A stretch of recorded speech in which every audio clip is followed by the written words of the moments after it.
Hi sir, good day. I am Jerome Lumaud and today I will going to recite a speech about war on drugs. All of you who are into drugs, you son of a bitches, I will really kill you. Promise of Rodrigo Duterte, former president of the Philippines. On his campaign trail, he was not afraid of how those comments would be received, or at least he would show it exuding full of confidence in his beliefs. Rodrigo Duterte has not abandoned his rhetoric when he governs as he conducts his incredible and controversial anti-drugs campaign. The Philippines, a series of islands in Southeast Asia, are experiencing one of the most extreme political climate of the last century. President Rodrigo Duterte is waging an alleged war on drugs on his own people by purging anyone who they believe to have an affiliation with drugs. Duterte's drug war is proving to one of the most deadly events in the Philippines in years. Many are starting to question Duterte's legitimacy as a leader and are beginning to wonder if he is conducting the war on drugs because he believes that his solution is best for the Philippines, or because he is abusing his power in order to exert his control over the population. Duterte response to the drug war stems from both dealing with a real crisis while simultaneously expanding his own personal power.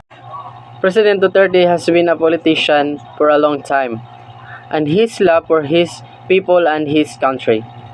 He originally started the war on drugs because he saw how much this crisis was hurting his people.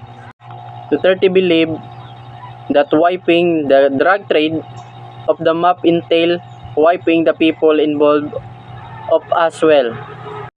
Human rights and domestic human rights groups believe many thousand more, estimated at more than 27,000, have been killed by the police, against of the police, or unidentified assailants. The overwhelming majority of these killings have not been properly investigated.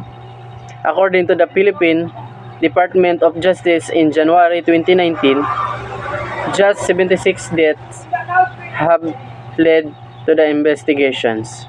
Even then, only 33 resulted in court cases and were 5 pending before the office of the prosecutor. While the prosecutor dismissed 38 cases, at time of writing only one case, the killing of 17 years old Kian de los Santos by the 3 police officers in August 17, which happened to be captured on video, has resulted in a trial and conviction. Human Rights Watch also investigated the killing of adults, in which police show little to no regard for his safety and welfare of the children. Often the condition raids in the middle of the night while the entire family was at home. In many raids, children witnessed the killing of a parent or were present while their parent was dragged away and shot. The harmful consequences of children of Duterte's anti-drug campaign go beyond the immediate violence of the raids. Many suffer psychological distress after witnessing the killing of loved ones.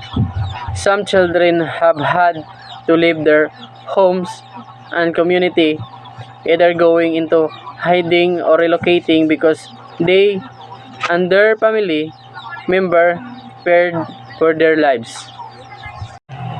The loss of a parent who is the main breadwinner can plunge already impoverished family into even more extreme poverty.